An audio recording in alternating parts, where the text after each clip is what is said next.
আল্লাহ রাসূলের মা 6 বছর বয়সে দুনিয়া থেকে বিদায় হয়ে গেছে। আপনারা বলেন তো, শিশুকালে যিনি নবীকে লালন পালন করেছিলেন তার নাম কি? সবাই বলা লাগবে, তার নাম কি? হালিমাতুস সাদিয়া। আল্লাহ রাসূল হাজার হাজার সাহাবী নিয়ে আলোচনা করতেছেন, খুব মনোযোগ দিয়ে শুনবেন। মিলাদের 2টা লাইন বলে তারপর সিরাতের লাইনে যাচ্ছে। হাজার হাজার সাহাবী নিয়ে যখন নবী আলোচনা করতেছেন, এমন সময় উটের পিঠে চড়ে একটা বুড়ি মানুষ নবীর দিকে আসতেছে। হাজার হাজার সাহাবীরা নবীর আলোচনা শুনতেছে, এমন সময় উটের পিঠে চড়ে একটা বুড়ি মানুষ আল্লাহর নবীর দিকে আসতেছে। নবী আলোচনা করতে করতে হঠাৎ লক্ষ্য করে দেখেন ওই বুড়িটার কেউ না, ওই বুড়িটা হলো নবীর দুধ মা হালিমাতুস সাদিয়া। সঙ্গে সঙ্গে নবী দাঁড়িয়ে গেলেন। যে নবী বসে আলোচনা করতেছিলেন সাহাবীদের সামনে, সঙ্গে সঙ্গে নবী দাঁড়িয়ে গেলেন। সাহাবীরা আশ্চর্য হয়ে গেল, একটা বুড়ি উটের পিঠে চলে আসতেছে আর নবী দাঁড়িয়ে গেলেন। শুধু নবী দাঁড়িয়ে গেলেন না, এক টানে গায়ের চাদর খুললেন। গায়ের চাদর খুলে উটের সামনে গিয়ে ওই চাদরখানা বিছিয়ে দিলেন। সঙ্গে সঙ্গে হযরত আবু বকর, আল্লাহর নবীকে যিনি জীবনের চাইতে সবচাইতে বেশি ভালোবাসেন, আমরা সুন্নিদের কাছে শুনি উহুদের ময়দানে নবীর দান শহীদ হয়েছে, এই কারণে ওয়াইসকুরুনি নবীর মহব্বতে সমস্ত দান ভেঙে ফেলেছে। সুন্নি যারা ওয়াজ করে তারা ওয়াইসকুরুনিকে খুব দাম দেয়।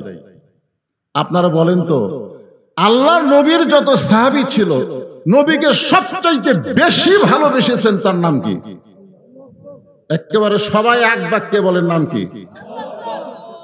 কারণ আল্লাহ রাসূল বলেছেন, আমার আবু বকরের এক রাত, মহব্বতের এক রাত নেকি যদি এক পাল্লায় তুলে দেওয়া হয়, আমার সমস্ত উম্মতের ইবাদতের নেকি যদি আরেক পাল্লায় তুলে দেওয়া হয়, আমি নবীকে মহব্বত করার নেকির ওজন আল্লাহর কাছে অনেক বেশি হবে।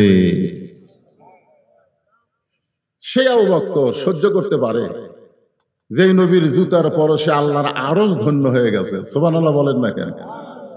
যে নবীর জুতার পরশে আল্লাহর কি হয়েছে? আরশ ধন্য হয়ে গেছে। আর সেই নবীর গায়ের চাদর একটা বুড়ি মানুষ উটের পিঠে চড়ে আসে, সেই উটের সামনে চাদর মাটিতে বিছায় দিছে। আল্লাহ রাসূল বলতেছেন, মা আপনার পা আমার চাদরের উপরে দিবেন, মাটিতে দিবেন না। সঙ্গে সঙ্গে হযরত আবু বকর দৌড়ে গিয়ে এক টান দিয়ে চাদর নিজের বুকের উপরে নিয়ে চাদরকে চুমু দিয়ে উটের সামনে শুয়ে পড়লেন। শুয়ে পড়ে বলতেছেন, মা আপনি কে? আমি আপনাকে চিনি না। আপনি কে? আমি আপনাকে চিনি না, কিন্তু আমার নবীর চাদরে আমি জীবিত থাকতে দুনিয়ার কাউকে পা দিতে দিব না। দরকার হলে আপনি আমার বুকে পা দিয়ে নামেন, কিন্তু নবীর চাদরে আমি জীবিত থাকা অবস্থায় পা দিতে দিব না। আল্লাহ রাসূল আবু বকরের কাছ থেকে চাদর কেড়ে নিয়ে বলেন, আবু বকর, মা আতাকুমুর রাসূলু ফাখুযুহু ওয়া মা নাহাকুম আনহু ফান্তাহু। আল্লাহ কোরআনে বলেছেন, আমি নবী যেটা করব সেটাই করতে হবে, আমি নবী যেটা নিষেধ করব সেটা করা যাবে না। আমি নবী চাদর বিছাই দিলাম, আর সেই চাদর তুমি টান দিবা, সেই টান দেওয়ার অধিকার কোথায় পাইলা? আবু বকর সবচাইতে নরম সাহাবী ছিলেন। জোরে বলেন সুবহানাল্লাহ।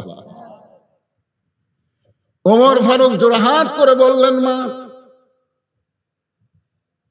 আল্লাহর নবী আপনাকে কেমন জানে আমরা জানি না। নবী চাদর বিছায় দিছে, আমার বড় ভাই আবু বকর চাদর টান দিস। নবী এত রাগ করেছেন, আমি জানি না আপনি কে। তবে নবী যখন কোরআনের আয়াত তেলাওয়াত করেছে, নবী যেটা করেছে সেটা করতে হবে, নবী যেটা নিষেধ করেছে সেটা করা যাবে না। মেহেরবানি করে দুই হাত করে বলতেছি, আল্লাহ নবীর চাদরে আপনি পা দিবেন না। নবীর যত সাহাবী ছিলেন সবচাইতে গরম সাহাবীর নাম কি? আরো জোরে বলেন। সেই সাহাবী দুই চোখের পানি দিয়ে গাল ভিজাই দিলেন। হালিমাতুস সাদিয়া যেদিকে নবীর চাদর বিছাই দিয়েছে সেই দিকে না নেমে উল্টা দিকে নেমে দৌড়ে এসে ওই চাদরখানা বুকে মুখে লাগায় বলে, রে নবীর সাহাবীরা, আজকে তোমরা যেই নবীকে এত ভালোবাসতেছো তোমরা হয়তো জানো না, যখন দুনিয়ার কেউ তোমাদের নবীরে চিনত না তখন চিনেছি আমি হালিমা। সুবহানাল্লাহ বলেন। এটা কিন্তু মিলাদের আলোচনা। যখন দুনিয়ার কেউ তোমাদের নবীরে চিনেনি তখন সর্বপ্রথম যিনি আল্লাহ নবীকে চিনেছে তার নাম কি? হালিমাতুস সাদিয়া। আল্লাহ আমাকে আপনাদের দোয়ায় হালিমা সাদিয়ার বাড়িতে যাওয়ার তৌফিক দিয়েছে। আপনাদের দোয়ায় কয়েকবার গেছি হালিমাতুস সাদিয়ার বাড়ি, এখনো অক্ষত আছে। আল্লাহ সবই পারে, জোরে কান পারে কে পারে না?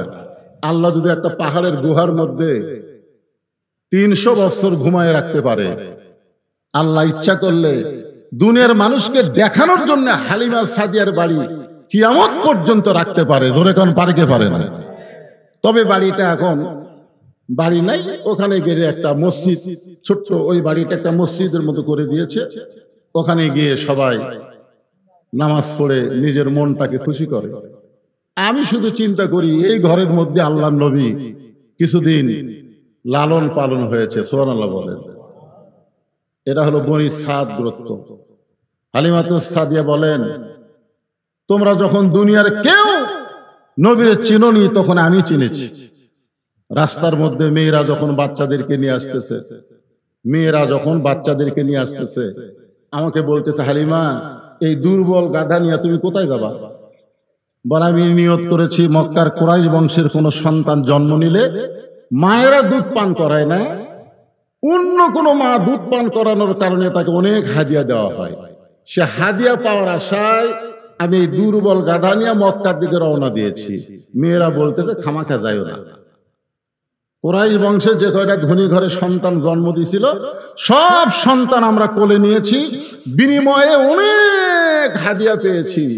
শুধুমাত্র একটা সন্তান এখন মক্কাতে আছে, যেই সন্তান জন্মের আগেই বাবা হারাইছে। আমরা খোঁজ নিয়ে দেখছি তাদের অবস্থাও ভালো না, দেওয়ার মতো কিছু নাই। খামাখা তুমি আর যাও না। হালিমাতুস সাদিয়া বলে, রে নবীর সাহাবীরা, আমি যখন অন্যান্য মেয়েদের মুখে এই কথা শুনলাম, আমার দুর্বল গাধাকে আমি তিরস্কার করে বললাম, গাধা আর মক্কায় যাস না, মক্কায় গিয়ে কোনো লাভ নাই, ধনী ঘরের সব সন্তান নেওয়া হয়ে গেছে। আমি একজন গরিব অসহায়, মক্কায় আর যাব না। এই কথা সেই মাত্র আমার গাধাকে বলেছি, সঙ্গে সঙ্গে গাধা তার কান দুইটা খরগোশের মতন খাড়া করে এই দুর্বল গাধা এত জোরে মক্কার দিকে দৌড়ানো শুরু করলো। দৌড়াইতে দৌড়াইতে আল্লাহর কাবা ঘরের পাশে গিয়ে পড়ে গেছে। এত জোরে দৌড়, এই দুর্বল গাধা যে হাঁটতে পারে না, সে দৌড়াইতে দৌড়াইতে আল্লাহর কাবা ঘর যেখানে আছে কাবা ঘরের পাশে ঘুরমি খেয়ে পড়ে গেছে। আমি গাধার পিঠ থেকে নিয়ে বললাম, গাধা তুই আসলেই গাধা, তোরে আমি বললাম মক্কা এসে কোনো লাভ নাই, আর তুই একটা পশু গাধা হয়ে গাধা এত জোরে দৌড়াইলি, এখন ঘুরমি খেয়ে পড়ে গেলি, এখন তোর অবস্থা। হালিমাতুস সাদিয়া বলে, নবীর সাহাবীরা, আমি তখন লক্ষ্য করে দেখি একটা বুড়ো মানুষ দুই কারা হাত বাড়ায় ডাকতেছে আর বলতেছে, মা। বহু মেয়েরা এসেছিল, তারা ধনীদের সন্তানদেরকে নিয়ে গেছে, কিন্তু একটাবার কেউ আমার নাতির দিকে তাকায়ও না। তুমি যখন সবার শেষে আইছো মা, একটাবার আমার নাতিটার দিকে তাকাও, একটাবার আমার নাতিটাকে একটু কোলে নাও। হালিমাতুস সাদিয়া রাগ করে বলে, মুরব্বী, আমি আপনার নাতিকে দেখার জন্য মক্কায় আসি নাই, আমি ধনী ঘরের সন্তান পাওয়ার আশা করেছিলাম, কিন্তু এই গাধা আমার সর্বনাশ করেছে। এই গাধাকে যেই মাত্র বললাম বনি সাদ করতে ফেরত যাও, কিন্তু গাধা মক্কার দিকে দৌড়ানো শুরু করলো। আব্দুল মুত্তালিব নবীর দাদা বলতেছে, মা পশুটা যখন তোমাকে নিয়ে আইছে, তুমি দরকার হলে একটা নজর কি আমার নাতিরে দেখতে পারবা না? হালিমাতুস সাদিয়া বলে, সাহাবীরা রে শোনো, শুধুমাত্র এই মুরব্বীর চোখের পানি এবং তার অনুরোধকে রক্ষা করার জন্য, শুধু এক নজর দেখার জন্য ভাঙ্গা ঘরের মধ্যে ঢুকে তাকায় দেখি মায়ের পাশে ছেঁড়া একটা বিছানায় এমন একটা সুন্দর সন্তান শুয়ে আছে, যেন আসমানের চাঁদের চাইতেও সুন্দর। নবী মোর পরশমণি, নবী মোর সোনার খনি, নবী নাম ভাবে যেজন সেই তো দোজাহানের ধনী। সবাই বলেন, নবী মোর পরশমণি, নবী মোর সোনার খনি, নবী নাম ভাবে যেজন সেই তো দোজাহানের ধনী। নবী মোর নূরে খোদা, তার তরে সকল পয়দা, আদমের কলবেতে তারে নূরে রোশনী। নবী মোর পরশমণি, নবী মোর সোনার খনি, নবী নাম ভাবে যেজন সেই তো দোজাহানের ধনী। 400 রোজ গ্রহ তারা, তারি নূরের ইশারা। সবাই জবান খুলে বলেন, 400 রোজ গ্রহ তারা, তারি নূরের ইশারা। সে নূরে, সে নূরে পাগল, সে নূরে পাগল হলো মওলায় আমার কাদের গনি। নবী মোর পরশমণি, নবী মোর সোনার খনি, নবী নাম ভাবে যেজন সেই তো দোজাহানের ধনী। হালিমাতুস সাদিয়া বলেন, রে নবীর উম্মতেরা শোনো, বিদায় সেদিন তো রাত করা হবে না, সভাপতি বিদায় দিলে হামো, সভাপতি বিদায় দিলে তার হামো মোনাজাত করবে। এমনি তো প্রধান অতিথি গেছে, এত রাত করার কি দরকার? আপনারা এমনি তো গরম, আবার চারিদিকে বেড়া দিয়েছে, বেড়া দেওয়ার কোনো দরকার আছে? এই গরমে বেড়া দেওয়ার দরকার না, খুলে দিয়েছে। মাশাআল্লাহ।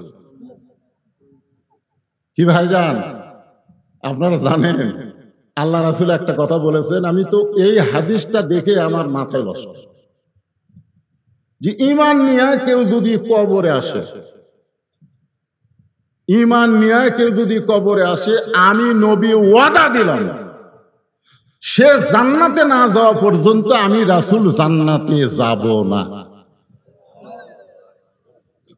এজন্য একটা গান আছে, আপনারা শুনছেন, আসেন আমার মুক্তার, আসেন আমার ব্যারিস্টার, শেষ বিচারের হাইকোর্টেতে তিনি আমায় করবেন পার, আমরা পাপী রাসূল জাবিন্দার। আল্লাহ যখন হাকিম হইয়া আমাদেরকে গুনাহগার আসামি বানায় বিচার শুরু করবেন, ওই সময় আমাদের নবী উকিল হয়ে, ব্যারিস্টার হয়ে আমাদেরকে সুপারিশ করে জান্নাতে পৌঁছায় দিবে।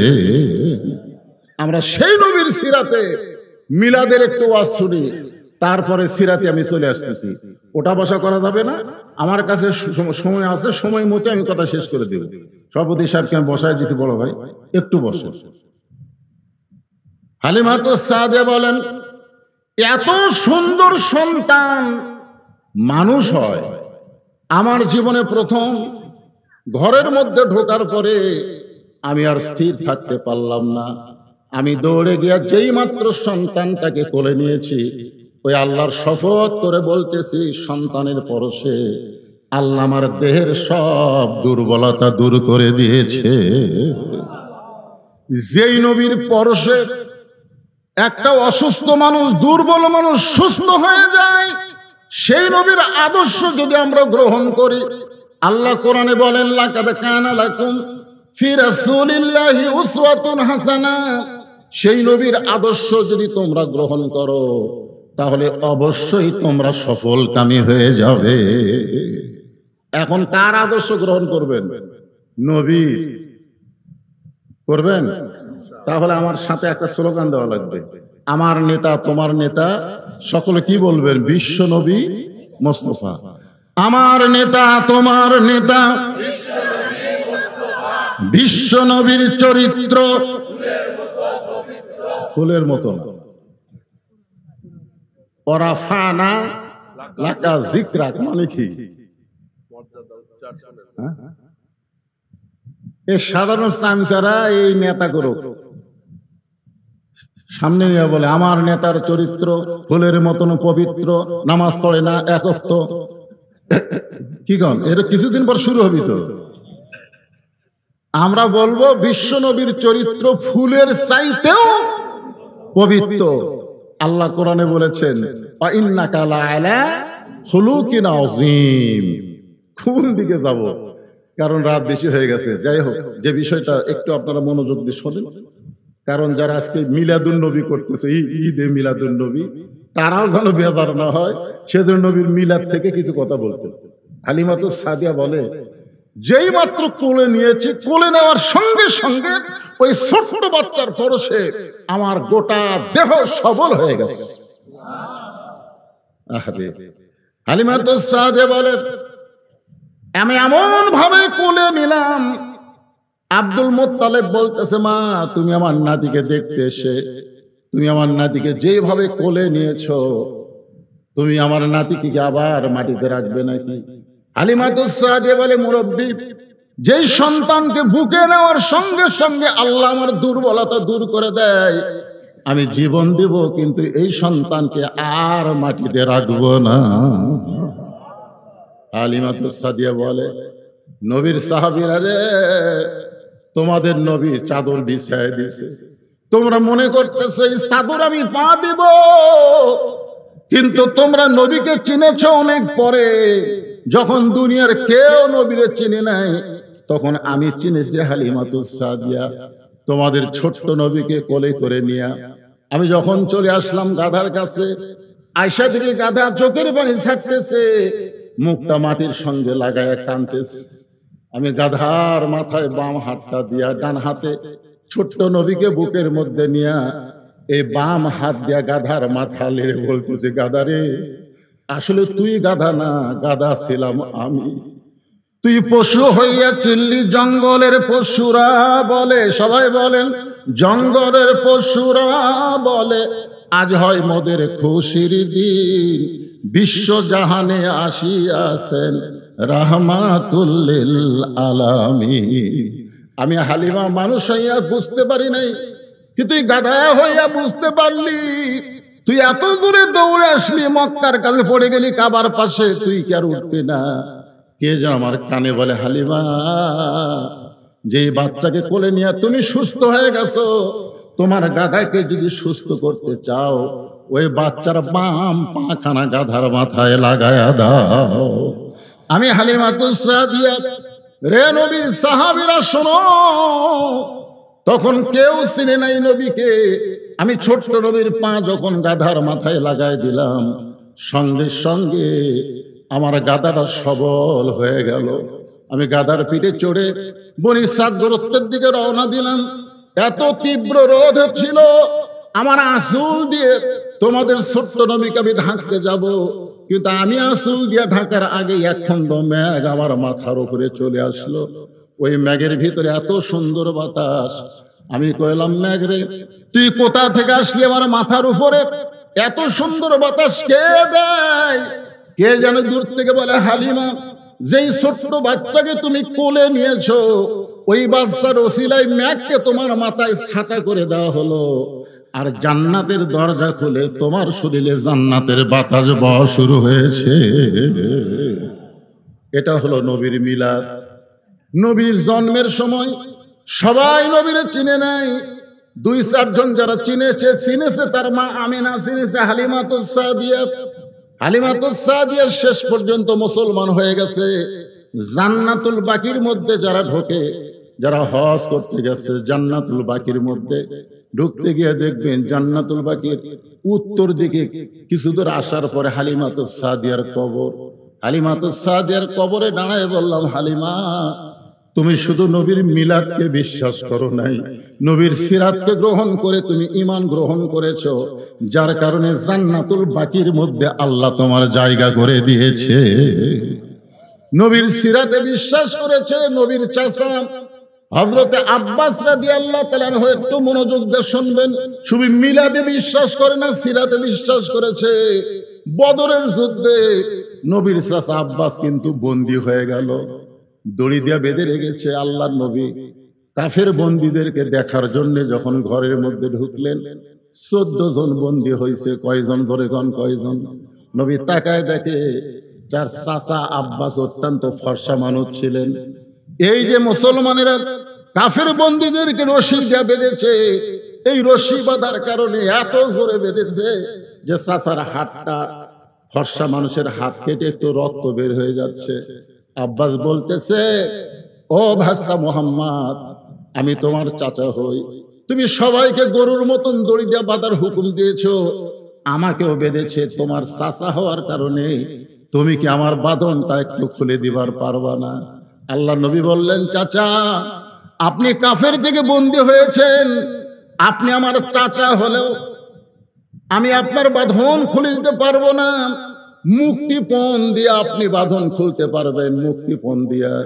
আব্বাস বলতেছে, আমি জিহাদের ময়দানে বন্দী হয়েছি, মুক্তিপণ কোথা থেকে দিব? আল্লাহ নবী বললেন, চাচা, আমার চাচির কাছে আপনি সোনার একটা দলা রেখে এসেছেন, ওই দলাটা নিয়ে এসে আমাকে দেন, আপনাকে আমি বাঁধন খুলে মুক্ত করে দিব।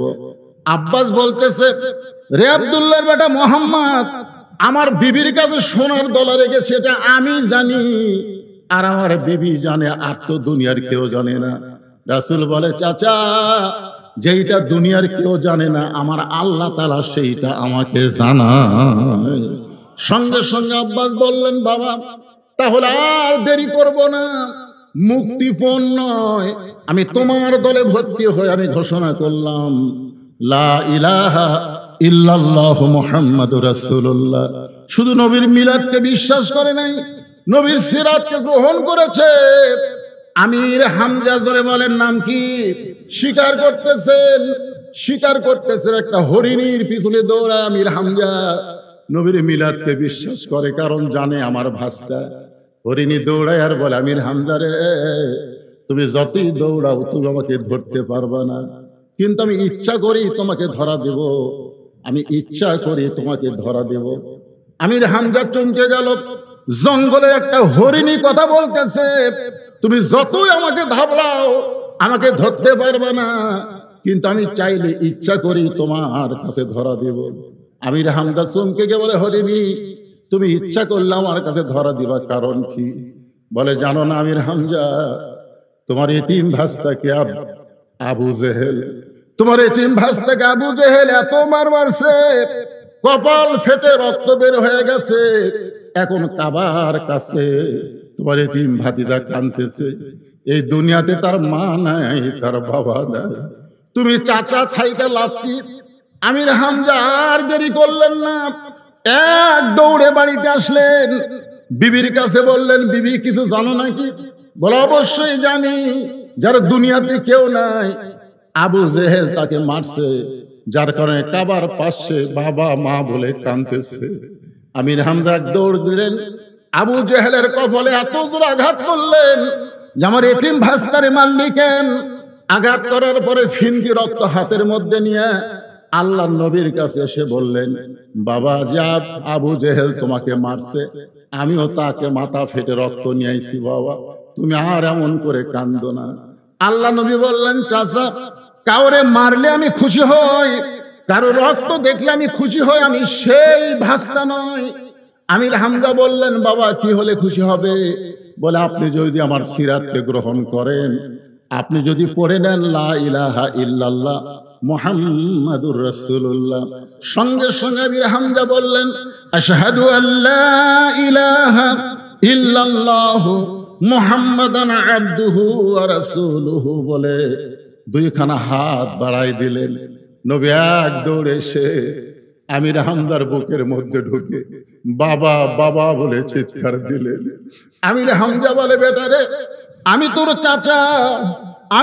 চাচা, তুই আমার বুকের মধ্যে এসে বাবা বাবা বলে চিৎকার দিলি। আল্লাহ রাসূল বলে, চাচা, ঈমান গ্রহণ করার পরে আমার কলিজার মধ্যে এত শান্তি এসেছে, যার কারণে চাচা ভুলে গিয়ে আমি আপনাকে বাবা বলে আমার কলিজা বড় শান্তি পাইছে। আমির হামজা বলতেছে, বেটা রে, তোর কলিজা যদি শান্তি পায় তাহলে তুই শোনে নে, দরকার হলে তোর জন্য আমার কলিজা পর্যন্ত দিতে রাজি হয়েছি। উহুদের ময়দান আমির হামজাকে আপনারা সকলেই জানেন। আমির হামজার কলিজা চিবায়ে চিবায়ে বুকের কাছে রাখছিল শহীদ, যাকে বলা হয় সাইদুস সোহাদা আমির হামজা। বাজান নবীর জন্য নিজের জীবন পর্যন্ত দিল। আল্লাহ রাসূল চাচার কলিজার কাছে গিয়া কাঁদতেছে। এক চাচা আব্বাস নবীর মিলাদ এবং সিরাত গ্রহণ করেছে, আর এক চাচা আমির হামজা কলিজা পর্যন্ত দিয়ে গেছে। সঙ্গে সঙ্গে আল্লাহ কোরআনের আয়াত নাজিল করলেন, ওয়ালা তাকুলু লিমান ইউকতালু ফি সাবিলিল্লাহি আমওয়াতুন বাল আহইয়াউ ওয়ালাকিন লা তাশউরুন। আল্লাহু আকবার। ভাইজান, আমি মিলাদ এবং সিরাতের কিছু অংশ আপনাদের শুনালাম। এখন আমরা চলে যাব, আমাদের মা বোনেরা যারা বসে আছে তারা আবার চিন্তা করবেন, নবীর বয়স হলো 25 বছর। ধরে কোন কয় বছর? আমার মা বোনদের জন্য, আপনাদের জন্য আছে। 25 বছরে আল্লাহ নবী কি করছিলেন? কথা কয় না। বিবাহ করছিলেন। যাকে বিবাহ করছিলেন তার বয়স কত? জোরে বলেন, সবাই বলেন। তিনি মক্কার মধ্যে সবচাইতে কি ছিলেন? সবচাইতে ধনবতী রমণী ছিলেন। একদিন আল্লাহর কি শান শোনেন। হালিমা তো খাদিজার বয়স 40 আর নবীর বয়স 25। কিছুদিন আগে আমির হামজা একটা ওয়াজের মধ্যে বলেছে যে নবীর বয়স হলো 25 আর খাদিজার বয়স হলো 28। মানে 25 আর কত? 28, 3 বছর কম বেশি। উনি যুক্তিটা বুঝাই দিয়েছেন যে 40 বছর বয়সে যদি একটা মেয়ে নবীর সঙ্গে বিয়ে হয়, সেই মেয়ের পেট থেকে নবীর যে কটা সন্তান সব কিন্তু খাদিজার পেট থেকে হয়েছে। ধরে কার পেট থেকে? 7টা সন্তান খাদিজার পেট থেকে হয়েছে। তার মধ্যে 4টা হলো মেয়ে আর 3টা হলো ছেলে। আর একটা মাত্র ছেলে নবীর একটা কৃতদাসী পরে বিয়ে করছিলেন, মারিয়া কিপ্তিয়া। তার পেট থেকে একটা ছেলে হয়েছে, নাম হলো ইব্রাহিম। ধরে কার নাম কি? ইব্রাহিম। আর খাদিজার পেট থেকে হয়েছে 3টা, একটা হলো তৈয়ব, একটা হলো তাহের, একটা হলো কাসেম। এই 3টা কি ছেলে। আর মেয়ে কয়টা? মেয়ে হলো 4টা। শোনেন সবাই, একটু মনোযোগ দিয়ে শুনবেন। সিরাতের মাহফিল, বুঝতেছেন না? শোনা লাগবে। 4টা মেয়ে হয়েছে। একটা হয়েছে রোকেয়া, নাম জানেন? রোকেয়া নাম জানেন? একটা কি? রোকেয়া। আর একটা নাম হলো জয়নাব। একটার নাম কি? জয়নাব। সবাই বলেন না কেন? একটার নাম কি? জয়নাব। আর একটা নাম হলো কুলসুমা। আর একটার নাম হলো ফাতেমাতু জোহরা। ফাতেমাতু জোহরা। তো নবীর খাদিজার সঙ্গে সবচাইতে যে মেয়েটার বেশি খাতির, সে মেয়েটার নাম হলো ফাতেমা। সব সময় মায়ের কাছে থাকে, পর্দার মধ্যে থাকে, তো মা ছাড়া বাইরে যায় না। আর কুলসুমা, রোকেয়া, জয়নাব এরা পাড়া বেড়ায়, ও বাড়ির যায় ও বাড়ির যায়, ঘোরে। তো কিন্তু এই ফাতেমাটা সব সময় খাদিজার সাথে থাকে। একদিন খাদিজাতুল কুবরা বলতেছে, মা ফাতেমা, তুমি আমার বিয়ার খবর জানো? তখন ফাতেমা মুচকি মুচকি হেসে বলতেছে, মা আপনার যখন বিয়া হয়েছিল তখন আমি কত বড়। শোনেন, মানে সবসময় কাছে থাকে, তো থাকতে থাকতে খেয়াল নাই। যেরকম আল্লাহ নবী সবসময় কাছে, কিন্তু আল্লাহ নবী সবসময় কাছে না। একটা সূরা আছে, দেখবেন, এই ওটা বসা করো কেন? ওটা বসা করলে মনোবাদ করে দেব। ওটা বসা কি? সূরাটার নাম হলো সূরায়ে ফিল। আপনারা দেখেন, যারা আলেম ওলামা আছেন তারা দেখেন, এখানে আল্লাহ বলতেছেন, আলাম তারা কাইফা ফাআলা রাব্বুকা বিআসহাবিল ফিল। ওগো নবী, আপনি কি হস্তি বাহিনীকে দেখছেন? তখন রাসূল বলতেছে, আল্লাহ হস্তি বাহিনী এই ঘটনা কখন ঘটছে? তখন আল্লাহ বলতেছে, আপনার জন্মের 5 বছর আগে। তাহলে জন্মের 5 বছর আগের জিনিস কি নবী দেখছে? তাহলে আল্লাহ কেন বললেন আলাম তারা? তারা মানে কি? দেখা। মানে সবসময় কাছে থাকতে থাকতে আলাদা একটা মহব্বত হয়ে যায়, যার কারণে এটা অতীত না ভবিষ্যৎ না বর্তমান অনেক সময় খেয়াল থাকে না। যার কারণে খাদিজা বলতেছে, ফাতেমা আমার বিয়ার খবর জানো? তো ফাতেমা বলতেছে, মা আমি তখন কত বড়? তখন খাদিজা বলতেছে, তোমার তো জন্মই হয়নি। তো জন্ম যদি না হয় তাহলে জানবো কেমন? ফাতেমা কিন্তু খুবই বুদ্ধিমতী হওয়ার কারণে মায়ের হাত ধরে বলতেছে, মা খবর জানবার কোনোদিন আমার ইচ্ছা ছিল না, কিন্তু আপনি যখন বলেন বিয়ার খবর জানো, এখন জানবার মন চাচ্ছে। সঙ্গে সঙ্গে খাদিজা বললেন, তাহলে শোনো, তোমার বাবা যখন আমার বাড়িতে রাখালি করত, যেই মাত্র বলেছে তোমার বাবা যখন আমার বাড়িতে রাখালি করত, ফাতেমা দৌড়ে গিয়া মায়ের মুখ চাইপা ধরছে। খাদিজা বললেন, মা মুখটা যদি চাইপা ধরো তাহলে বলবো কেমনে? ফাতেমা বলতেছে, বা এমন কথা কেমন বলতেছেন? আমার বাবা হলো বিশ্ব নবী, আমার বাবা সম্পর্কে রাখাল শব্দ আমি শুনতে চাই না। খাদিজা বললেন, ফাতেমা মেয়েরা আসলেই বাপকে বেশি ভালোবাসে। সুবহানাল্লাহ বলে, মেয়েরা কিন্তু আসলেই বাপকে বেশি ভালোবাসে। দেখবেন আপনার মেয়ের সামনে যদি তার মা তার বাপের বিরুদ্ধে বলে, ওই কিন্তু বলে আব্বা আসলি করে দেব, আব্বা আসলি বলে দিব। দেখবেন মেয়েরা বাপকে এত ভালোবাসে। খাদিজাতুল কুবরা বললেন, ফাতেমা আগে ঘটনা শোনো, তোমার বাবা যখন আমার বাড়িতে রাখালি করত, যদি তুমি আমার বিয়ের খবর শুনতে চাও তাহলে মুখ থেকে হাতটা টান দাও। এবার ফাতেমা হাত টান দিছে। খাদিজা বলতেছে, শোনো, আমি তাকায় দেখি রাখালের যে থাকার ঘর, সমস্ত রাখালগুলো দুপুর বেলায় ঘরে আরাম করতেছে। আমি খাদিজা বেলকুনি থেকে আশ্চর্য হয়ে গেলাম। হাজার হাজার উটদুম্বা মাঠে ময়দানে, হাজার হাজার উটদুম্বা বাদ দিয়া রাখালগুলো ঘরের মধ্যে দুপুর বেলা আরাম করে। আমি রাখালের সর্দারকে ডাক দিয়ে বললাম, রে রাখালের সর্দার, হাজার হাজার উটদুম্বা মাঠে ময়দানে চড়তেছে, আর তোমরা দুপুর বেলা ঘরে আরাম করো, তোমাদের কি ভয় নাই? রাখালের সর্দার বলে, মালকিন আপনি জানেন না, আমরা ভাগ্য গুণে এমন একটা রাখাল পাইছি, যে রাখাল চাকরিতে জয়েন করার পর আপনার উট দুম্বা গুলো সব ভদ্র হয়ে গেছে। এই রাখাল চাকরিতে জয়েন করার পরে আপনার উট দুম্বা গুলো সব ভদ্র হয়ে গেছে। খাদিজা বলতেছে, রাখালের সর্দার, জন্তু জানোয়ার কোনোদিন একটা রাখালের ভক্ত হয় না, বাধ্য হয় না। রাখালের সর্দার বলে, যদি বিশ্বাস না হয় তাহলে আপনি তদন্ত করে দেখেন। খাদিজা বললেন, ফাতেমা ওই রাখালের সর্দারের কথা মতো আমি তদন্ত করতে গিয়ে দেখি রোদে পোড়া পাহাড়ের পাথরের গন্ধ আসতেছে। এত তীব্র রোদ, রোদের কারণে পাহাড়ের পাথর পোড়া গন্ধ আসতেছে, বালু পোড়া গন্ধ আসতেছে, কিন্তু ওই রাখাল যে জায়গায় দাঁড়িয়ে আছে ওই জায়গায় কোনো রোদ নাই। কে জানো তার মাথায় একটা ছাতা ধরেছে। আমি খাদিজা ফাতেমার কাছে বলতেছে, আমি খাদিজার দূরে থাকতে পারলাম না, একটু নিকটে গিয়ে দেখতে পাই শুধু রাখালের উপরে ওই মেঘ ছাতা হয়ে নাই, বরং একটা বাতাস রাখালের গায়ে বইতেছে।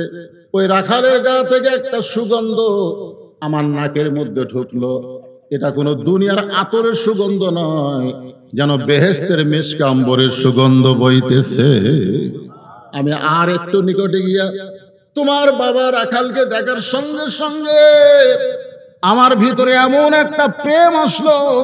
আমি খাদিজা দীর্ঘদিন বিধবা ছিলাম, দুনিয়ার অনেক নেতারা আমাকে বিয়ে করতে চাইছিল, কারণ মক্কার সবচাইতে ধনী ছিলাম, কিন্তু তোমার বাবা রাখালকে দেখার সঙ্গে সঙ্গে আমার বিয়ার একটা আনন্দের ফুল ফুটে গেল। আমি ঘরে চলে আসলাম।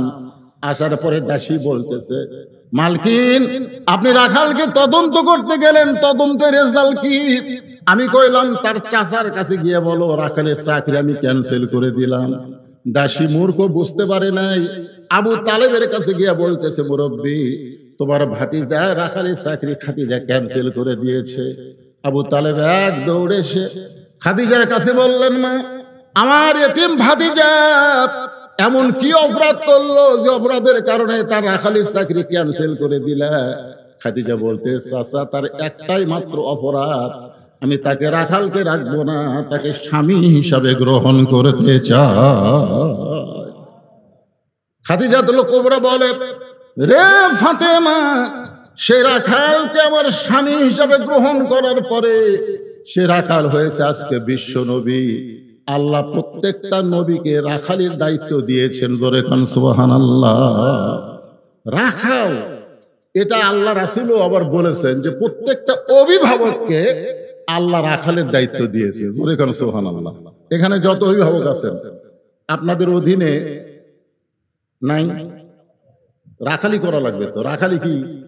আপনি হয়তো বলবেন, হুজুর আমার তো গরু নাই, আমার ছাগল নাই, আমি কিসের রাখালি করব? হ্যাঁ, এই ছেলেবেলেরা শোনেন, আজকাল তো অধিকাংশ ছেলেবেলে সব সিজার করা, বোঝেন না? হ্যাঁ, আপনি সিজার করা বাচ্চাকে যতই ওয়াজ শোনেন কোনো কাম হবে না, কোনো কাম হবে না। আমি মায়েদের পায়ে হাত দিয়ে বলতেছি, মা, এই যে ছোটবেলায় আমরা একটা গজল গাইতাম, এখন আর ভয় গজল গাই না। কি বলবো প্রসবের কথা, মা বিনে সেই ব্যথা কেউ তো বুঝিবে না, মাজন ঠেকিয়া সন্তানের দায়, অকালে মা মারা যায়, কেন সে মায়ের ভক্তি করো না, এমন দরদি ভবে কেউ হবে না আমার মা, মা গো। সেদিন ফেসবুকে দেখলাম একটা মেয়ে বলতেছে যে মেয়েরা সিজার করে, একটা মেয়ে মানুষ সিজার করায় না, সবগুলো মরদ মানুষ। তাহলে মেয়েদের পেট কাটে কারা? কথা কর না কেন? পেট কাটে পুরুষেরা। তা এখন আপনার বউ যদি পর্দানিশী নারী হয়, দরকার হলে নরমালে বাচ্চা নিবে, কিন্তু বেপর্দা হয়ে সিজার করবে না। ধরে কোন কথা ঠিক কিনা কথা বলেন? প্রত্যেকটা মাকে আমি বলতেছি, ইন্নাল্লাহা মা সাবিরিন, ধৈর্যশীলদের সঙ্গে কি আছে? কথা কন না কেন? আমরা যদি ধৈর্য ধারণ না করতাম আর গোপনে গোপনে যদি চেষ্টা না করতাম, তাহলে হাসিনা কি কথা কন? মায়ের প্রসব বেদনা একটু কষ্ট হয়, কিন্তু কষ্টের পরে যখন সন্তান বুকে আসে তখন কিন্তু মার সেই কষ্টের কথা মনে রাখে না। যেই মা একবার বাচ্চা নরমালে হয়, ওই বারবার বাচ্চা নরমালে নিবে, কারণ ওই জানে হতে একটু কষ্ট হয়, কিন্তু তারপরে যখন বুকের উপর আসে তখন আর কষ্ট থাকে না। এ হাসিনা যতদিন ক্ষমতায় ছিল, ভালো মানুষের প্রসব বেদনার মতন কষ্ট হয়েছে। জোরে কোন কথা ঠিক কিনা? কি একটু ধৈর্য ধরেন মায়েরা, যারা পর্দার অন্তরে আছেন, একটু ধৈর্য ধরেন। বাচ্চা হওয়ার আগেই কিন্তু পেট কাটে, বাচ্চা হওয়ার আগে। বাচ্চার জন্ম হবে 2 দিন পর নরমালে, কিন্তু ডাক্তার টাকা খাওয়ার জন্য বলতেছে পেটে পানি নাই, বেঁকা হয়ে আছে। এই যে মিথ্যা কথা বলবি, মানে টাকা কামাই পাই। এখন পেটের পানি শুকিয়ে গেছে, বেঁকা হয়ে আছে, এখন পেট কাটছে। পেট কাটা দেখে আর ঘুমই ভাঙ্গেনি। তখন 4-5 জন ডাক্তার কয়, কে আমরা যে টাকার লোভে পেট কাটলো, আর যে ঘুম ভাঙে নেন কি করি? তখন বড় ডাক্তার বলে, পেটের থেকে বাইর করে একটা ঘুরেন দেন। তখন এই পেটের থেকে আস্তে করে বাইর করে এরকম একটা ঘুরেন দেয়। যেই ঘুরেন দেয়, মাথার ঝাঁকি খায়, এই যে ওঠে। এই যে ঝাঁকি খাওয়া খাচ্ছে, এই ঝাঁকির কারণে এই মোবাইল ছাড়া ভাত খায় না। মোবাইল না দেখলে আর কথা গান না, ও যে ঝাঁকি খাচ্ছে। এই মাথার ঝাঁকি খাওয়ার কারণে দেখবেন আমরা দোয়া দরুদ দিয়েও কাম ছাড়া পারতেছি না। সন্তান কান্দে, হুজুর একটু দোয়া পড়েন। সূরা ফাতিহা, যাকে বলা হয় সূরাতুশ শিফা। সূরা ফাতিহা কি? সূরাতুশ শিফা। সূরা ফাতিহা পড়ে ফু দিলে ভালো হয়ে যাবে। 3 বার সূরা ফাতিহা পড়ে ফু দেয়, আর কান্দন আরো জোরে করে। আল্লাহ রাসূল বলেছেন, সমস্ত ব্যারাম অনুনাজ্জিলু মিনাল কোরআনি মা হুয়া শিফাউ ওয়া রাহমাতুল লিল মুমিনিন। আমি আয়াতের তাফসীর পড়তে গিয়ে দেখি এটা হলো আয়াতুল কুরসি। আয়াতুল কুরসি পানি পড়ে দিলে, ওই পানি খিলালে যতই যা হোক কান্দা টান্দা সব ভালো হয়ে যাবে। আয়াতুল কুরসি পড়া ফু দিলাম, পানি 1 গিলাস দিলাম, মা খিলাও। কয়েকদিন পরে হুজুর দোয়া দরুদের আর কাম নাই, দোয়া দরুদ আর হবে না। চিন্তা করলাম এটা কোন যুগ করলো রে, দোয়া দরুদে কান্না থামে না। কয়েক মাস পরে বললাম মা খবর কি, বলে হুজুর আর কান্দে না। তো কোন দোয়ায় কান হলো? তোর বাপ একটা মোবাইল কিনে দিছে, যখনই কান্দে তখনই মুখের সামনে দেয় আর কান্না থামে না। আমার মা বোনদের জন্য বলতেছি, মা পেটে বাচ্চা আসার পর উম্মুল খায়ের ফাতেমার মতন হয়ে যান। উম্মুল খায়ের ফাতেমার সন্তানের নাম হলো আব্দুল কাদের। উম্মুল খায়ের ফাতেমার মতন হয়ে যান, আল্লাহ আপনার প্রসব বেদনাকে সহজ করে দিবে। আল্লাহ পারে কি পারে না? ধরে কান পারে কি পারে না? হ্যাঁ, পেটে বাচ্চা নিয়ে নামাজ পড়েছে, পেটে বাচ্চা নিয়ে রোজা রেখেছে, আর এখন পেটে বাচ্চা আসলে এক ছেলে আমাকে বলতে, হুজুর 11 মাস আমার খিদে নাই, কিন্তু রোজার মাসে খালি খিদে লাগে। 11 মাস আমার খিদে লাগে না, কিন্তু রোজার মতো খালি খাই আর খাই, আমার খিদে পায় না। কারণ কি? আমি বললাম তোমার মা বাসে আছে, এটা আছে, যাও মায়ের কাছে যাও। মা কেমনে জানবে? যাও না কেন? ওই মায়ের কাছে জিজ্ঞেস করছে, মা আমার 11 মাস খিদে কম, রোজার মাসে খিদে বেশি কেন? মা বলতেছে, তোর দাদি এই সর্বনাশ করছে, তোর দাদি। তুই যখন আমার পেটে ছিলি রোজার মাসে তোর দাদি বলছে, বৌমা রোজা থাকে আমার পেটের নাতি নাতনি যেন শুকা না যায়। তুমি রোজা থাকলে পেটের বাচ্চা শুকা যাবে, রোজা থাকা চলবে না।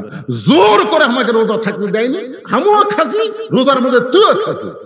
এই যে রমজান মাসে পেটের মধ্যে তোর খাওয়া শুরু হবে, বেড়া এসে তুই রোজা থাকতে পারবি? এই জন্য একটা নেপোলিয়ন বলেছে, একটা ভালো সন্তান যদি চাও তাহলে ভালো একটা মায়ের দরকার। দরকার কিসের দরকার?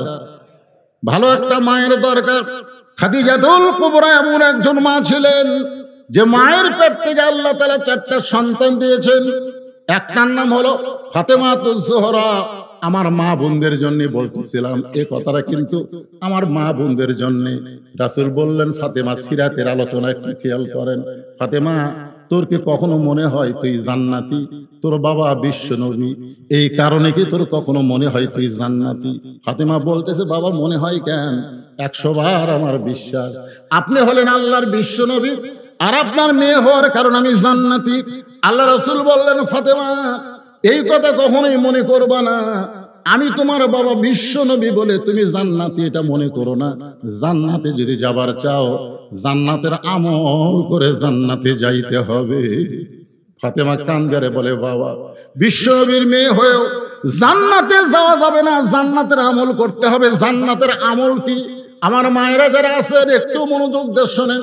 এই সিরাত মাহফিলে নবীর কলিজার টুকরা ফাতেমার থেকে আলোচনা করতেছি। রাসূল বললেন, মাত্র 4টা আমল করবা। মাত্র কয় আমল? আমার আঙ্গুলের দিকে তাকান, কয় আমল? আরে পাগলা, বাড়ির বউ যদি ভালো হয় আপনার কলিজায় অর্ধেক শান্তি জান্নাতের চলে আসবে। জোরে কর কথা, ঠিক কিনা? আমি যখন বললাম রব্বানা আতিনা ফিদ দুনিয়া হাসানা ওয়া ফিল আখিরাতি হাসানা, তাফসীর পড়ে দেখেন আলেমেরা, এই যে ফিদ দুনিয়া হাসানা মানে কি? 16 আনার মধ্যে 8 আনা হলো বউ। দুনিয়ার যে 16 আনা সৌন্দর্য যদি পাবার চান তাহলে বউ হচ্ছে 8 আনা। বউ যদি খারাপ হয় আপনি যতই শান্তি খোঁজেন বাইরে শান্তি পাবেন, বাড়ি ঢুকলে অশান্তি। ধরে কথা কন না কেন? হ্যাঁ, এই জন্যে মা বোনদের জন্য কথাটা বলতেছে। রাসূল বললেন 4টা আমল। কয়টা? খুব খেয়াল করেন, নামাজ, রোজা, সতীত্বের হেফাজত, আর স্বামীর খেদমত। আল্লাহ রাসূল ফাতেমাকে বললেন সব সময় না, স্বামী যখন খেদমত চাবে, খুব খেয়াল করে শুনবেন, স্বামীর খেদমত সব সময় না। স্বামী যখন খেদমত চাবে তখন খেদমত করে। সবাই মনোযোগ দিয়ে শোনেন। বউ যদি আপনার, আপনি খেদমত চাচ্ছেন না, যদি আপনার খেদমত করে আপনি বুঝতে পারবেন এর মধ্যে একটা কি ভেজাল নাই। আপনি খেদমত চাবেন। রাসূল বললেন, আমার আলী যখন তোমার কাছে খেদমত চাবে তখন তুমি খেদমত করবা, তাছাড়া খবরদার তুমি নিজের ইচ্ছায় যেন খেদমত করতে যাও না। কারণ চোরের মন, কথাটা বলছেন, অতিভক্তি একেবারে ফাঁকাতে বাতাস করতেছে। তো স্বামী কয়, কে গো কারেন্ট নাই? আছে তো কারেন্টে ফ্যান দেয়, পাকার বাতাস কেন? এই ফ্যানই তো আমার সতীন, উনি যদি আপনাকে বাতাস দেয় তাহলে আমি জান্নাতে কেমনে যাই? এই জন্য ফ্যান বন্ধ করছি, আপনাকে বাতাস করে আমি একটু জান্নাতে যাওয়ার চাই। বাম হাতে বাতাস করে, ডান হাতে কপাল টিপে। স্বামী কয়, কে গো, কি হলো তোমার? কয়, তোমার ভক্তি করে আমি জান্নাতে যাবার চাই গো। তারপরে পাও টিপে, হাত টিপে। স্বামী একসময় খুশি হয়ে বলতেছে, আসলে তোমার মতন বউ পাওয়া হলো ভাগ্যের ব্যাপার। যেই বলছে তোমার মতন বউ পাওয়া ভাগ্যের ব্যাপার, সঙ্গে সঙ্গে বউ কান্না শুরু করছে। স্বামী কয়, কে গো, কান্দো কেন? বলে, কান্দি এমনি কান্দি। স্বামী বলতেছে, কি হয়েছে গো? না না, আপনাকে বলে লাভ নাই, এমনি এমনি। বাতাস করে, পাও টিপে, আবার করে কান্দে। এই বাতাস বন্ধ কর, পাওটা বন্ধ। কি জন্য কান্দিস বল? তখন বলতেছে, কান্দার কারণ হলো তোমার বুড়া বাপ আর বুড়ি মা, এটাই হলো কান্দার কারণ। কারণ তুমি যখন বাহিরে যাও, তখন তোমার এই বুড়া বাপ আর বুড়ি মা আমার কলিজাতে আগুন ধরে দেয়। এই বুড়ি আর এই বুড়া যদি সাথে থাকতে চাও, তাহলে আল্লাহর রাস্তায় আমার বাপের বাড়িতে পেরে দাও। আর যদি আমার সাথে জান্নাতের সংসার করে খাবার চাও, তাহলে এই বুড়া বুড়ি বাদ দেওয়া লাগবে। ওমা আলাইনা ইল্লাল বালাগ। এখন তুমি কি আমল করবা কও? এখন সিরাত যদি থাকে আপনার কাছে, সিরাত বোঝে? সিরাত মানে কি? আমার জামাই ওয়াজ করলো না, সিরাত কি? সিরাত হলো আল্লাহর কোরআন।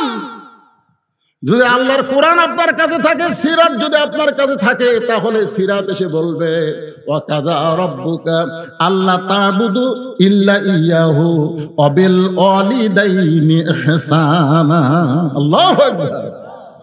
দেখছেন নবীর সিরাত এসে কি বলতেছে? কে রে, বউ গেলে ছাড়া দিলে বউ পাবুরে, বউ ছাড়া দিলে বউ পাবু, বউ মরে গেলেও বউয়ের অভাব নাই রে। কিন্তু যে তোর বাপ মায়ের বিরুদ্ধে বলতেছে, এই বাপ মা যদি মারা যায়, কিয়ামত পর্যন্ত কাঁদলে আর বাপ মা পাবি না রে। লিয়াবলুয়াকুম আইয়ুকুম আহসানু আমালা। সিরাত বলতেছে, এই মুহূর্তে তোমাকে সুন্দর আমলের পরীক্ষা করা হবে। এই মুহূর্তে তোমার সুন্দর আমল হলো বউকে বাপের বাড়িতে পাঠা দেওয়া, বাপ মায়ের খেদমত করা। জোরে কান সুবহানাল্লাহ। তাহলে আপনি নবীর সিরাত গ্রহণ করলে কি করবেন? বউয়ের কপালে চুমা খাবেন? বউ আপনার বাপ মায়ের বিরুদ্ধে বলতেছে, আপনি কি করবেন? কথা কন, কি করবেন? নবীর সিরাতকে গ্রহণ করলে লাভ দেওয়াটা লাগবে। ওঠ, বউ বলে, ওঠ, ব্যাগটা গোছান আছে। বউ বলবে, ব্যাগটা গোছান কেন? তুই না বললি বাপের বাড়ি যাবি, তো বাপের বাড়ি তো কাজ করে পাঠাবো। 3 তালাকের অটো ভ্যান। 3 তালাকের কি ভ্যান? 3 চাকাল নয়, 3 তালাকের অটো ভ্যানত চড়ে বাপের বাড়ি যা। বউ দৌড়ে এসে পাও ধরে বলবে, তুমি আসলেই নবীর প্রকৃত উম্মত। জোরে কান সুবহানাল্লাহ। ভাইজান বলেছেন, সতীত্বের হেফাজত পর্দা করো। ও মায়েরা শুনুন, নবীর সিরাত হলো অকরনা ফি বুয়ুতিকুন্না ওয়ালা তাবাররাজনা তাবাররুজাল জাহিলিয়াতিল উলা। নবীর সিরাত, নবীর কোরআন, মাতাকুমুর রাসূলু ফাখুযুহু ওয়া মা নাহাকুম আনহু ফান্তাহু।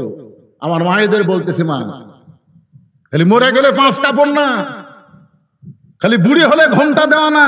একটা বুড়ি মানুষ বোরকা পরে রাস্তা দিয়ে যায়, ওর সাথে 17 বছরের লাঠি, ওর গায়ে বোরকা নাই, একটা ওন্না আছে, এটা গলার মাফলা হয়ে গেছে। ওন্না, এটা গলার মাফলা।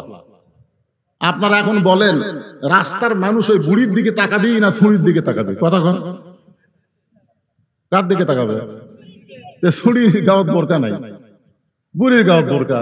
কে দাদি বোরকা পড়ছেন কেন? মরা লাগবি ভাই, মরা লাগবি ভাই।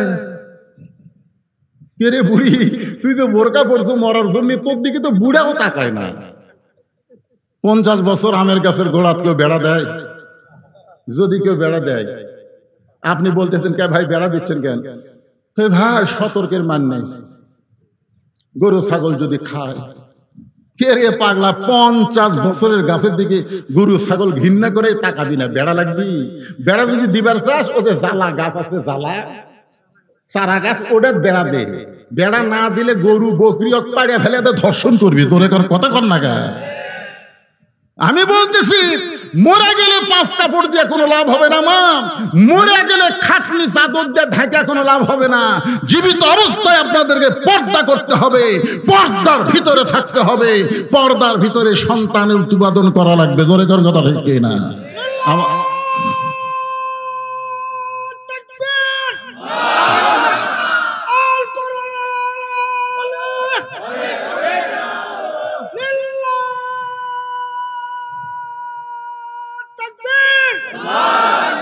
আলহামদুলিল্লাহ। আমার মা বোনদের জন্য নামাজ, রোজা, পর্দা আর স্বামী কথা মতো চলা, এই 4টা আমল যদি মায়েরা করতে পারে, আল্লাহ রাসূল বলেছেন 8টা জান্নাতের দরজা ফ্রি করে দেওয়া হবে। জোরে কোন সুবহানাল্লাহ। আল্লাহ তাআলা আজকের এই রাতে যতটুকু আলোচনা হলো, এই আলোচনা মোতাবেক আমাদের সকলের জীবনে আমল করার তৌফিক দান করুক সকলে বলে আমিন। কারণ ফজরের নামাজ আমাকে জামাতের সাথে যদি আজকে না পড়েন, তাহলে প্রথম দিনই সিরাত কাজা হয়ে যাবে, বুঝলেন না? সিরাত কাজা হয়ে যাবে। এই জন্য ভাইজান অনেক রাত হয়ে গেছে। কয়টা বাজে? 12:30। 12টার মধ্যে শেষ করা দরকার। পৌনে একটা, হায় হায় সর্বনাশ, পৌনে একটা বাজে গেছে। সকলে হাত তুলে আল্লাহুম্মা আমিন। আল্লাহুম্মা আনতাস সালাম ওয়া মিনকাস সালাম, তাবারাকতা ইয়া যাল জালালি ওয়াল ইকরাম। আয় আল্লাহ তাআলা, কঠিন গরমের ভিতরে গোটা গা ঘেমে যাচ্ছে, আমাকে ফ্যান দিয়েছে, তারপরে আমার গা ঘামতেছে। আর তোমার বান্দারা কঠিন গরমের মধ্যে বসে বসে আজকে সিরাতের মাহফিলে নবীর জীবনী থেকে মিলাদুন নবী, সিরাতুন নবী, আল্লাহর কোরআন থেকে কিছু আলোচনা শুনেছে। আল্লাহ মেহেরবানি করে আজকের মাহফিল আমাদের সকলের হেদায়েতের জন্য, নাজাতের জন্য, জান্নাতের জন্য কবুল করে নাও। এই মাহফিলের শুরু থেকে শেষ পর্যন্ত যত আলোচনা হয়েছে আল্লাহ, এর মধ্যে যদি ত্রুটি হয়, ভুল হয়, মাফ করে দাও। এর যা হাদিয়া মঞ্জুর করো, সোনার মদিনায় নবী পাকের রওজা মোবারকে আল্লাহ কবুল করে নাও। আল্লাহ তামাম আম্বিয়ায়ে কেরাম, আসহাবে কেরাম, তাবিনী কেরাম, তাবা তাবিনী কেরাম, তামাম পৃথিবীর মাটির নিচে যত মুমিন মুমিনা শুয়ে আছে আল্লাহ, সকলের আরওয়াহ পরে হাদিয়া কবুল করো। আল্লাহ, আমরা যারা হাত তুলেছি, আমাদের জনম দুঃখিনী মা যাদের কবরে চলে গেছে, আমাদের দরদের বাবা যাদের কবরে চলে গেছে, আল্লাহ মেহেরবানি করে মা বাবার কবরকে জান্নাতের টুকরা বানিয়ে দাও। আজকের মাহফিলের সম্মানিত সভাপতিকে আল্লাহ তুমি কবুল করো। আল্লাহ সহ সভাপতি কবুল করো, প্রধান অতিথি, বিশেষ অতিথিদের আল্লাহ তুমি কবুল করো। আয় আল্লাহ, আজকের মাহফিলে যে সমস্ত যুবকেরা কষ্ট করে, মেহনত করে, টাকা পয়সা খরচ করে এত সুন্দর সিরাত মাহফিল করেছে, প্রত্যেক বছর যেন তারা করতে পারে এমন ইমানি শক্তি তাদেরকে দান করে দাও। আল্লাহ, রুমালের মধ্যে, গামছার মধ্যে যারা টাকা পয়সা দান করেছে, যে নিয়তে দান করেছে, আল্লাহ সকলের নেক নিয়ত, নেক আশাকে তুমি কবুল করো। আমার মা বোনদেরকে কবুল করো। মা ফাতেমার মতন পর্দা নিশি কবুল করে নাও। আমাদের মধ্যে আমরা যারা অসুস্থ অবস্থায় আছি আল্লাহ, সবাইকে সুস্থতার নিয়ামত দান করে দাও। আয় আল্লাহ, নবীর সিরাত শুনলাম, নবীর সিরাত অনুযায়ী আমাদের বাংলাদেশকে, আগামীর বাংলাদেশ, কোরআনের বাংলাদেশ কবুল করে নাও। আয় আল্লাহ তাআলা, মেহেরবানি করে শুধু নবীর সিরাতকে আমরা শুনলাম, শুনলে হবে না, বাস্তব জীবনে নবীর সিরাত, আল্লাহর কোরআনকে গ্রহণ করতে হবে। আল্লাহ, কোরআন মোতাবেক আমাদের জীবন পরিচালনা করার তৌফিক দাও। সুবহান রাব্বিকা রাব্বিল ইজ্জাতি আম্মা ইয়াসিফুন ওয়া সালামুন আলাল মুরসালিন ওয়ালহামদুলিল্লাহি রাব্বিল আলামিন। ওয়াজাল আখিরাতি কালিমাতুনা লা ইলাহা ইল্লাল্লাহু মুহাম্মাদুর রাসূলুল্লাহ সাল্লাল্লাহু আলাইহি ওয়াসাল্লাম। আসসালামু আলাইকুম ওয়া রাহমাতুল্লাহি ওয়া বারাকাতুহু।